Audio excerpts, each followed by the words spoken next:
ایسے عالم میں فضائل بیان کرنا معمولی بات نہیں ہوتی ہے۔ سنیے گا میرے عزیزوں، اب یہ بھرے دربار میں ایک مرتبہ آواز دیتا ہے، کہتا ہے باواز بلند اپنا سوال دوہرا۔ وہ بادشاہ کہتا ہے باواز بلند، کہتا ہے کہ میرا سوال یہ ہے کہ تیری نظر میں میرے دونوں بچے افضل ہیں یا علی کے دونوں بچے حسن اور حسین افضل ہیں؟ یہ علی والا کہتا ہے اب اس علی والے کا جواب سن، اب اسے کوئی فکر نہیں ہے، آگ گھر کو لگاتا ہے لگا دے، بیوی کو اسیر بناتا ہے بنا لے، بچوں کو مارتا ہے مار ڈال، مجھے قتل کرتا ہے قتل کر دے، لیکن اس علی والے کا جواب سن اور آنے والی نسل کو بھی بتا دینا کہ ایک علی والا جواب دے کے گیا ہے۔ کہا کیا جواب ہے؟ کہا ایک بار اور سوال دوہرا تاکہ میں جواب دوں۔ آواز دی تیری نظر میں حسنین افضل ہے یا علی کے دونوں بچے افضل ہیں؟ علی والا کہتا ہے تو نے میری نظر کی بات کی ہے تو میری نظر میں تیری بیویاں، تیرے بچے،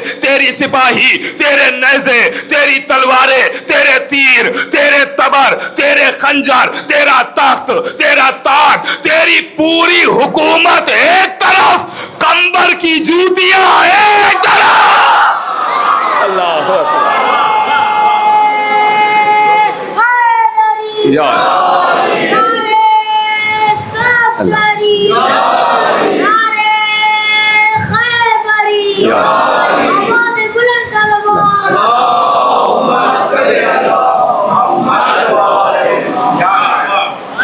تو نے چونکہ میری نظر کی بات کی ہے تو میری نظر میں تو حسنین کی بات کہاں کر رہا ہے؟ قمبر کی بات کہاں؟ نہیں، قمبر کی بھی بات کہاں کر رہا ہے؟ قمبر کی جوتیوں کی بات کر۔ تیری حکومت کو ہم تو قمبر کی جوتیوں کے برابر نہیں سمجھتے ہیں، تو حسنین کی بات کر رہا ہے۔ اور اس کی دلیل بھی ملی، جناب فضہ اپنے یہاں کی مالکن تھیں، انہوں نے اپنی جوتیاں اتاری اور تخت پر رکھی، آواز دی تیری اوقات یہ ہے میں چلی کنیزیہ سیدہ میں۔ اللہ اکبر، ایک صلوات تو پڑھے محمد علی محمد پا۔ غور کر رہے میرے عزیزو، اس کا مطلب یہاں سے یہ بھی پتا چل رہا ہے کہ جو شہنشاہیت میں عزت، علیکم السلام، شہنشاہیت میں عزت و شہرت نہیں ہے وہ اہل بیت کی کنیزی اور غلامی میں ہے۔ بھائی جناب قمبر آپ جانتے ہیں یہ معمولی شخص نہیں تھے، بادشاہ کے بھتیجے تھے یہ۔ جناب قمبر بادشاہ کے بھتیجے تھے، یہ کوئی معمولی انسان تھوڑی تھے، یہ بادشاہ کے بھتیجے تھے۔ ان کا اصل نام تھا فتح، آپ نے سنا ہوگا، بہت بار یہ ذکر ہو چکا ہے، لیکن میں اشارہ کر کے آگے بڑھ رہا ہوں۔ ان کا اصل نام تھا فتح، جناب قمبر کا اصل نام تھا فتح۔ ان کے چچا کا نام تھا اشبوس جو بادشاہ تھا۔ فتح نے اپنے چچا کی بیٹی سے رشتہ دیا کہ میں شادی کرنا چاہتا ہوں۔ کہا تم سے اچھا لڑکا کہاں ملے گا، جانے پہچانے ہو، میرے ہی گھر کے ہو، تم سے اچھا کہاں لڑکا ملے گا، شادی کر دیں گے، لیکن تمہیں پتہ ہے مہر دینا پڑتا ہے۔ کہا چچا اگر آپ بادشاہ ہیں تو میں بھی آپ ہی کا بھتیجا ہوں، بتاؤ کتنی جائیداد لکھوا دیں، کتنے درہم و دینار دے دیں؟ کہا یہ سب تو ہمارے پاس خود ہے۔ کہا تو پھر مہر میں کیا چاہیے؟ کہا مہر میں مجھے علی کا سر چاہیے۔ غور کر رہے ہیں؟ کہا مجھے مہر میں علی کا سر چاہیے، اگر میری بیٹی سے شادی کرنا ہے تو علی کا سر لے کے آؤ۔ اب چونکہ پہلے یہ جانتے ہی نہیں تھے، صرف نام سنا تھا کہ بڑے بہادر ہیں، بڑے شجاع ہیں، جانتے ہی نہیں تھے۔ کہا اچھا سر چاہیے علی کا؟ کہاں؟ کہ میں نے سنا ہے علی بڑے بہادر ہیں، شجاع ہیں، تو مجھے 40 سپاہی دو تاکہ میں علی کا سر کاٹ کے لے کے آؤں۔ فتح کہتے ہیں علی کا سر کاٹ کے لے کے آؤ۔ فتح نے کہا لے جاؤ 40 سپاہی۔ انہوں نے 40 سپاہی چنے اور لے کے آ گئے مدینے۔ اب جب مدینے پہنچے تو دیکھا ایک باغ ہے، باغ میں ایک پیڑ ہے، اس پیڑ کے نیچے ایک شخص بیٹھا ہوا ہے، اس کے ہاتھ میں بیلچہ ہے، آرام فرما رہا ہے۔ اس کے پاس فتح پہنچے اور پہنچ کے کہتے ہیں بھائی یہ بتاؤ کیا تم علی کو جانتے ہو؟ اس نے آواز دی مجھ سے بہتر علی کو کوئی جانتا ہی نہیں ہے۔ بھائی جو سمجھ رہا ہے وہ بولتا رہے، مجھ سے بہتر علی کو کوئی جانتا ہی نہیں ہے۔ کہا یہ بتاؤ علی کہاں ملیں گے؟ کہا کام کیا ہے؟ کہا سر کاٹنا ہے۔ کہا جرم کیا ہے؟ کہ جرم تو کوئی نہیں ہے. کہ بغیر جرم کے سر کیوں کاٹوگے؟ کہ چونکہ میں نے اپنے چچا سے وعدہ کیا ہے اور اس نے مہر میں علی کا سر مانگا ہے, اس کی بیٹی سے شادی کرنا ہے, تو میں علی کا سر کاٹنے آیا. اچھا یہ بتاؤ حلیہ کیسا ہے علی کا؟ دکھنے میں کیسے ہیں؟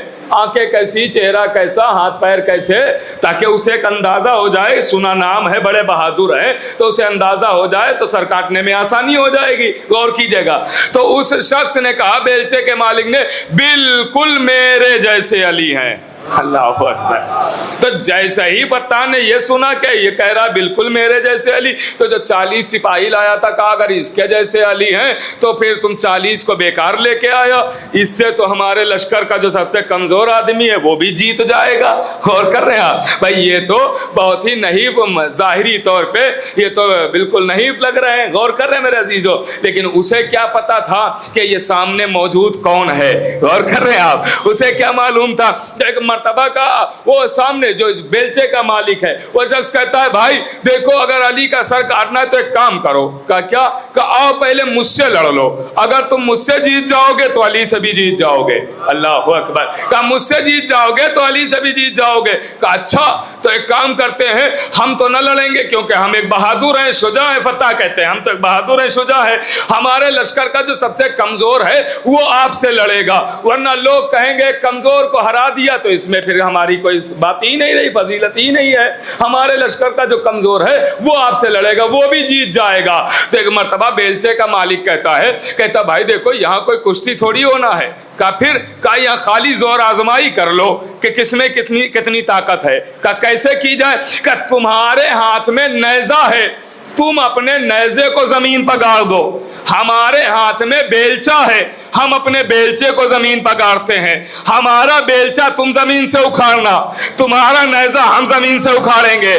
پتہ چل جائے گا کس کے بازوؤں میں کتنا دم ہے. اللہ اکبر. میں غور کر رہے ہیں, آپ ایک صلوات پڑھیں تو میں عرض کروں آپ کے.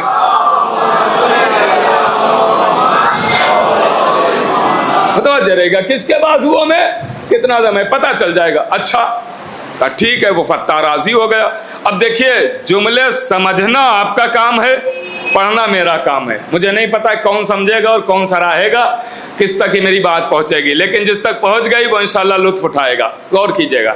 اب لیجئے, فتح نے اپنے پورے جسم کی طاقت کو بازوؤں میں جمع کیا اور دونوں ہاتھ سے نیزے کو پکڑا اور پوری طاقت سے نیزے کو زمین پر گاڑا. جملہ پہنچ گیا؟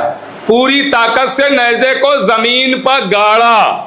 ادھر بیلچے کے مالک نے 2 انگلیوں سے بیلچا پکڑا اور اٹھایا زمین پر رکھا. میں نے کہا تھا نا جس تک بات پہنچے گی وہی لطف اٹھائے گا. زمین پر رکھا. بھائی غور کر رہے ہیں آپ؟ اب لیجئے, کہا کہ تم نیزہ اکھاڑو, ہم بیلچا اکھاڑیں گے. لیجئے غور کیجئے گا. اب ایک مرتبہ بیلچے کا مالک پہلے آگے بڑھا اور 2 انگلیوں سے فتح کے نیزے کو پکڑا اور ایسے زمین سے اٹھا لیا کہ جیسے کوئی بچہ پڑی ہوئی پھول کی پنکھڑی اٹھا لیتا ہے. غور کر رہے ہیں آپ؟ 2 انگلیوں سے کچھ یاد آ رہا ہوگا آپ کو.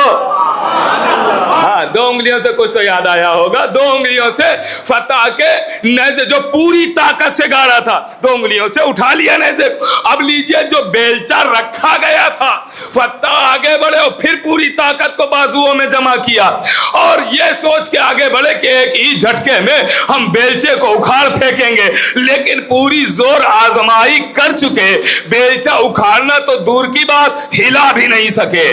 اللہ اکبر. بیلچا ہلا بھی نہیں سکے. تو بیلچے کا مالک مسکرا کے کہتا ہے, دیکھو یہ جو تم 40 لائے ہو ان کا لانا بیکار نہ ہو, سب کو شامل کر لو. اللہ اکبر.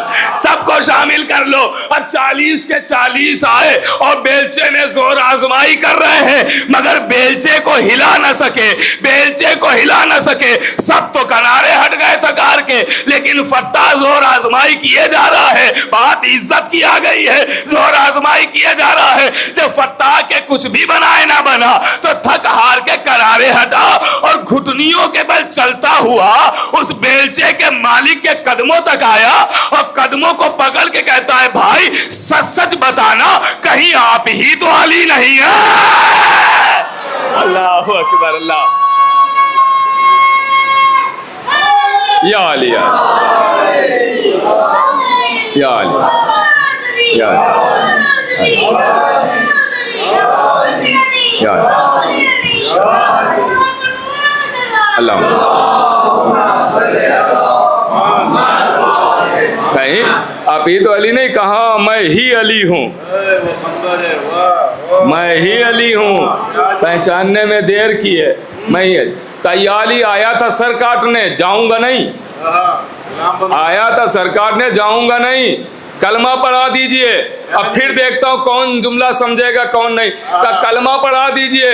اب یہ کلمہ پڑھ کے مسلمان نہیں بنا، ڈائریکٹ مومن بنا۔ اللہ اکبر اللہ اکبر۔ بھائی کلمہ پڑھ کے مسلمان نہیں بنا، ڈائریکٹ مومن بنا۔ کیوں؟ کہا محمد رسول اللہ پہ اٹکا نہیں، علی ولی اللہ تک پہنچ گیا، علی ولی اللہ تک پہنچ گیا۔ تو اس نے کلمہ پڑھا، جو 40 آئے تھے روایتوں میں ملتا ہے کہ وہ بھی مسلمان ہو گئے سارے کے سارے، وہ بھی اقرار کر لیا۔ ایک معجزہ دیکھا، کلمہ پڑھنے لگے، ایک فضیلت دیکھی، مومن بن گئے۔ غور کر رہے ہیں؟ اب سمجھے ممبروں سے فضائل کیوں بیان ہوتے ہیں؟ ایک فضیلت دیکھی تھی، مومن بن گئے، صرف شجاعت دیکھی تھی، قوت دیکھی تھی، مسلمان بن گئے، مومن بن گئے۔ اب علی نے کہا چونکہ تو میرے دامن سے منسلک ہو گیا ہے، میرے دامن سے لپٹ گیا ہے، تو نامراد نہیں رہے گا۔ اب جو تیری جو حاجت تھی وہ علی پوری کروائے گا۔ کہا یا علی کیسے؟ کہا اسی لڑکی سے شادی ہوگی جس سے تو چاہتا تھا۔ آواز دی یا علی وہ تو آپ کا دشمن ہے، اپنی بیٹی میرے حوالے کیسے کرے گا؟ کہا کہ تجھے پتا نہیں ہے، کل رات کو نبی اس کے خواب میں آ چکے ہیں، وہ بیٹی لے کے فلاں جنگل میں آ رہا ہے، تو ادھر سے میرے ساتھ چل، علی تیرا نکاح پڑے گا۔ اللہ اکبر اللہ اکبر۔ کتنا خوش نصیب تھا کہ کلمہ بھی علی کے ہاتھوں پر پڑھا، نکاح بھی علی نے پڑھایا۔ اللہ غور کر رہے ہیں آپ؟ کلمہ بھی پڑھا اور نکاح بھی علی نے پڑھایا۔ کتنا جس کا نکاح آسمانوں پہ پڑھا جا رہا ہو، غور کر رہے ہیں؟ وہ کمبر کا عقد پڑھ رہا ہے، نام بدل دیا کمبر۔ غور کر رہے ہیں؟ جناب کمبر ایسے غلام تھے، ایسے غلام تھے۔ غور کر رہے ہیں میرے عزیزو؟ تو یہ آل محمد کے دہلیز تک آئے، تو پھر ایسے آئے کہ پھر گئے نہیں، اور پھر ایسا شرف ملا کہ جب تک بادشاہ کے بھتیجے بن کے رہے آپ نہیں جانتے تھے۔ کوئی جانتا تھا جب تک اشکبوس کے بھتیجے تھے؟ کوئی نہیں جانتا تھا۔ کوئی پہچانتا تھا؟ سنا تھا اشکبوس کے جب تک بھتیجے تھے؟ نہیں۔ اب کمبر کو کون نہیں جانتا ہے جب سے غلام علی بن گئے؟ اللہ اکبر۔ اس کا مطلب جو ان کی غلامی میں شہرت ہے وہ شہنشاہیت میں نہیں ہے، وہ بادشاہت میں نہیں ہے۔ فضہ جب تک بادشاہان بن کے رہی کوئی نہیں جانتا تھا، زہرا کی کنیز بن گئی، اب کون نہیں جانتا ہے؟ غور کر رہے ہیں آپ؟ اسی لیے ان کے دروازے پر جو آتا ہے اپنے کو غلام کہلوانا پسند کرتا ہے، اپنے کو نوکر کہلوانا پسند کرتا ہے، کیونکہ ان کی نوکری بڑی عظیم ہے نا۔ یہاں نوکری ہر ایک کو نہیں ملتی ہے، یہاں تک کہ شب ہجرت جبریل بھی اللہ سے کہہ رہا ہے پروردگار مجھے ان کا خادم بنا دے۔ یہ بڑی آسانی سے آپ نے سن لیا، جبریل بھی کہہ رہا ہے پروردگار مجھے ان کا خادم بنا دے، روح الامین خادم بنا دے، وہ بھی خادم بننے کی تمنا کر رہا ہے۔ بھائی بڑے بڑے عہدہ دار بھی ان کے دروازے پر اپنے کو نوکر بتاتے ہوئے نظر آتے ہیں۔ کیوں؟ کہا ان کی نوکری میں جو شرف ہے، یہی تو اس خاندان کا شرف ہے، یہی تو اس خاندان کی عطا ہے کہ ان کے دروازے پہ اگر سر جھکا کے آئیے تو یہ اتنا بلند کر دیتے ہیں کہ آسمان بھی جھک کے دیکھتے ہیں۔ ایک صلوات تو بڑے محمد والے محمد، میں نے بہت بڑا جملہ کہا ہے۔ ان کے دروازے پہ آنے والے کی کیا شان ہوتی، کیا مرتبہ ہوتا۔ بس آج کی یہ آخری بات اور سنیں اور گفتگو کو سمیٹ لیتا ہوں میرے عزیزو۔ تو یہ شان، یہ مرتبہ ان کے دروازے پر آنے والوں کا ہے۔ ان کے دروازے سے جو منسلک ہو جاتا ہے اسے پھر نہ جان کی پرواہ رہتی ہے اور نہ مال۔ میں اسی لیے اکثر مجلسوں میں کہتا رہتا ہوں کہ آل محمد سے خالی محبت نہ کرو، عشق کرو۔ محبت تک محدود نہ رہو، عشق کرو۔ محبت اور عشق میں کیا فرق ہے؟ محبت اور عشق میں بالکل سامنے کا فرق یہ ہے کہ آپ برسوں کسی سے ملیں، برسوں ملیں، محبت بڑھتی جائے گی، لیکن برسوں نہ ملے محبت گھٹ جائے گی۔ لیکن عشق اسے کہتے ہیں کہ آپ کبھی نہ ملیں، اگر عشق ہو گیا تو اپنی جگہ پہ باقی رہے گا۔ آپ بتائیے آپ نے حسین کو کتنی بار ملے، حسین سے کتنی بار ملے، امام آخر سے کتنی بار ملاقات ہوئی؟ نہیں ہوئی نا، لیکن کیسے ٹوٹ کے چاہتے ہیں، اسے کہتے ہیں عشق۔ اور کر رہے ہیں آپ کہ ملاقات نہیں ہوئی ہے لیکن پھر بھی ایسے چاہتے ہیں کہ ہاں کوئی بھی اگر توہین کرنے کی کوشش بھی کرے گا تو اپنی جان دے دیں گے، نام کی بھی توہین نہ ہونے دیں گے۔ غور کر رہے ہیں آپ، یہ عشق ہے۔ اور جب عشق ہو جاتا ہے تو پھر اسے پرواہ نہیں ہوتی ہے کہ جان جا رہی ہے یا مال جا رہا ہے۔ غور کر رہے ہیں آپ بھائی، جیسے جناب ابراہیم اپنی دمبیاں چرا رہے تھے، خلیل خدا اپنی دمبیاں چرا رہے تھے، جناب جبریل انسانی لباس میں آئے اور کہا سبوہن قدوسن۔ جناب جبریل جیسے ہی سبوہن قدوسن کہتے ہیں، جناب ابراہیم کہتے ہیں آدھی دمبیاں لے جاؤ، میرے محبوب کا نام ایک مرتبہ اور لے لو۔ غور کر رہے ہیں آپ، میرے محبوب کا نام ایک بار اور لے لو۔ جناب جبریل پھر کہتے ہیں سبوہن قدوسن، کا یہ بھی آدھی دمبیاں لے جاؤ، یہ لے کر کیا کریں گے، مگر دل نہیں بھرا، ایک بار اور محبوب کا نام لے لو۔ پھر کہا سبحان قدوس، لباس اتارا دے دیا، کہا یہ لباس لے لو مگر دل نہیں بھرا، ایک بار اور میرے محبوب کا نام لے لو۔ پھر کہا سبحان قدوس، کہا میرے پاس مال میں سے تو کچھ ہے نہیں، اب میں آپ کے سامنے کھڑا ہوں، میں قیامت تک، جب تک میں زندہ ہوں اور جب تک تو زندہ ہے اور قیامت میں بھی میں تیری غلامی کروں گا، میں تیری خدمت کروں گا، مجھے لے کے چلو ساتھ میں، مگر ایک مرتبہ اور محبوب کا نام لے لو۔ غور کر رہے ہیں آپ، اس کا مطلب یہ ہے کہ جب عشق ہوتا ہے تو جتنی مرتبہ محبوب کا نام لیا جائے دل نہیں بھرتا ہے، دل نہیں بھرتا ہے۔ دیکھیے تو جبریل فوراً کہتے ابراہیم نہ تمہاری دمبیوں کی مجھے ضرورت ہے، نہ لباس کی، نہ تمہاری، میں جبریل ہوں، میں تو تمہارے عشق کا امتحان لینے آیا تھا کہ تم اللہ سے کتنا عشق رکھتے ہو۔ جناب ابراہیم نے مال بھی دے دیا، اپنی جان بھی حوالے کر دی اور دنیا کو سبق دیا کہ جب سامنے محبوب کا نام آتا ہے تو نہ جان کی پرواہ ہوتی ہے نہ مال کی پرواہ ہوتی ہے۔ اب کوئی ہم سے سوال نہ کرے کہ محرم آتے ہی سب لٹا کیوں دیتے ہو۔ اللہ اکبر، ایک صلوات تو بڑا محمد علیہ وسلم۔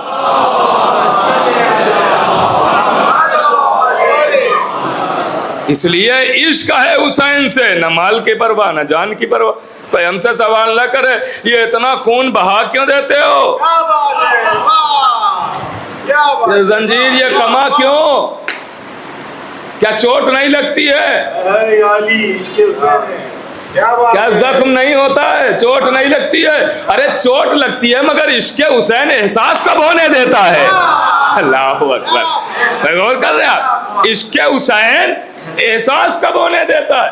تو آپ متوجہ ہوئے نا، عشق اسے کہتے ہیں۔ اب دیکھیے میں ایک عاشق کی بات کروں، کربلا کے شہیدوں میں ایک شہید ہیں جن کا نام ہے عبداللہ، غور کیجئے گا، عبداللہ ابن بشیر، محمد ابن بشیر، معاف کیجئے گا، محمد ابن بشیر، ان کا نام ہے محمد ابن بشیر، نام یاد ہو گیا نا، محمد ابن بشیر۔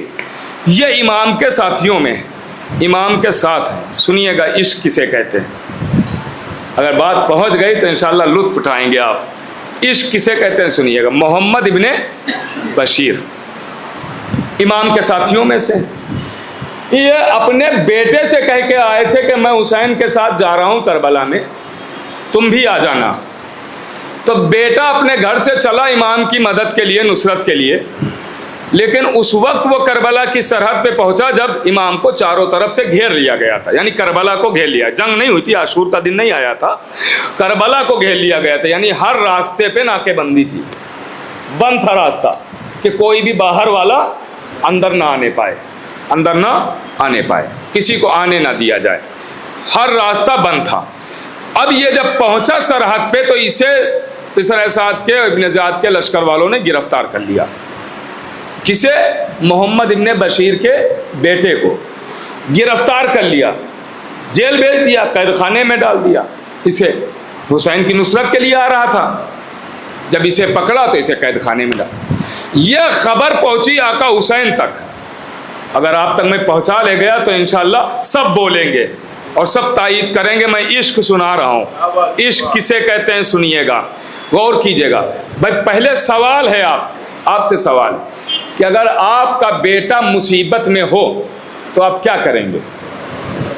میں سب سے سوال, میں اپنے کو بھی اسی میں شامل کر رہا ہوں, اپنے کو بھی شامل کر رہا ہوں. یہاں جتنے بیٹھے سب, یہاں مجلس ہو رہی, اگر ابھی پتہ چل جائے کسی کا بیٹا مصیبت میں ہے تو پھر مصائب ہی کیوں نہ ہو رہے ہوں آپ فوراً چھوڑ کے بھاگ جائیں گے.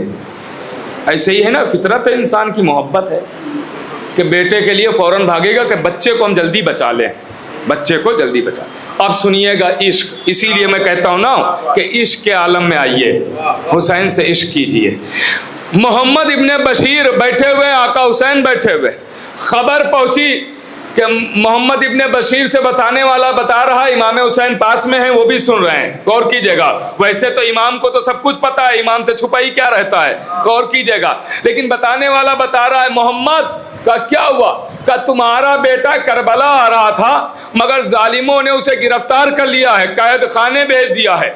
بشیر نے, محمد ابن بشیر نے کوئی جواب نہیں دیا, بتا کے وہ بتانے والا چلا گیا. سنیے گا, بتا کے بتانے والا چلا گیا. اب امام حسین نے اپنا سر اٹھایا اور محمد کو دیکھا اور کہا اے محمد, میں اپنی طرف سے تمہیں آزاد کرتا ہوں, اپنی بیعت اٹھائے لیتا ہوں اور جنت کی ضمانت بھی لیتا ہوں, جنت میں میں اعلیٰ درجہ دلواؤں گا. اے محمد اگر جانا چاہتے ہو تو جاؤ. اب دیکھتا ہوں قسم خدا کی میں اس جملے پر جس کیفیت میں ہوں, اگر اسی کیفیت میں آپ بھی آ گئے تو انشاءاللہ لطف اٹھائیں گے. غور کیجئے گا میرے عزیزو, جو محمد کا جواب تھا وہ سنیے گا. امام حسین کہتا ہے محمد میں تم سے اپنی بیعت اٹھائے لیتا ہوں اور جنت کی ضمانت بھی لیتا ہوں, میں اعلیٰ درجہ جنت میں دلواؤں گا تمہیں. اے محمد اگر جانا چاہتے ہو تو جاؤ اور اپنے بچے کو قید سے آزاد کرا لو. محمد جواب دیتے ہیں آقا کیسی باتیں کر رہے ہیں, ارے وہ میرا بیٹا ہے, حسین ابن علی تھوڑی ہے. اللہ اکبر, اللہ اکبر. بھائی پتہ نہیں کون پہنچا کون نہیں پہنچا, وہ میرا بیٹا ہے, حسین ابن علی تھوڑی ہے کہ جس کے لیے میں دوڑ کے چلا جاؤں. میں اپنے بیٹے کے لیے نہیں جاؤں گا. امام نے ایک جملہ کہا ہے محمد تمہاری اولاد ہے, جاؤ تم چلے جاؤ بچا لو. اب جملہ چاہے جیسے سنے. ایک مرتبہ محمد کہتے ہیں آقا اگر اس وقت میں آپ کو چھوڑ کے اپنے بیٹے کے لیے چلا گیا تو پھر میرا کلمہ پڑھنے کا فائدہ ہی کیا ہوا. اللہ اکبر, اللہ اکبر. اس سے اچھا تو میں کلمہ ہی نہ پڑھتا. اس کا مطلب اگر کلمہ پڑھا ہے تو نصرت حسین لازم ہے. کلمے کی شرط بن گئی نصرت حسین. اور کر رہے ہیں آپ, کلمے کی شرط ہو گئی نصرت حسین. اگر کلمہ پڑھ لیا ہے تو نصرت. آپ سمجھے کیسے کیسے کربلا میں موجود تھے, کیسے کیسے موجود تھے. نہ اولاد کی فکر کی, نہ جان کی فکر کی, نہ مال کی فکر کی. کربلا میں ایسے ہی تھوڑی, امام حسین ایسا ہی تھوڑی کہہ رہے ہیں جیسے مجھے ملے, نہ میرے بابا کو ملے, نہ میرے بھائی کو ملے, نہ میرے نانا کو ملے. ارے وہاں نبی کہہ رہے ہیں آؤ, کوئی آنے کو تیار نہیں. یہاں حسین کہہ رہے ہیں جاؤ, کوئی جانے کو تیار نہیں. اور کر رہے ہیں آپ. ایسے کہاں ملیں گے عاشق, ایسے کہاں ملیں گے عاشق. اور کر رہے میرے عزیزو, بات ختم ہو رہی ہے. ایسے عاشق ڈھونڈے نہیں ملیں گے, تلاش کی. یہ ناصرین حسین ہے, ناصرین حسین ہے. دیکھیے بات ختم ہوئی ہے. میں یہیں پہ آ کے ربط مسائل دے دوں گا, جہاں پہ ناصر کی بات آئی ہے نا, یہیں پہ آ کے. میرے عزیزو ہر نبی نے وعدہ کیا ہے جنت کا, ہر نبی نے جنت کا وعدہ کیا ہے. جتنے بھی نبی آئے دین پھیلایا اور کہا جو ہمارے بتائے ہوئے دین پہ چلے گا جنت کا وعدہ کرتا ہوں. آدم نے جنت کا وعدہ کیا, نوح نے جنت کا وعدہ, ابراہیم, موسیٰ, عیسیٰ, یحییٰ, داؤد, خضر, نوح, سب نے جنت کا وعدہ کیا. سارے نبیوں نے جنت کا وعدہ کیا ہے, کسی نے بیٹھے بٹھائے جنت دی نہیں ہے.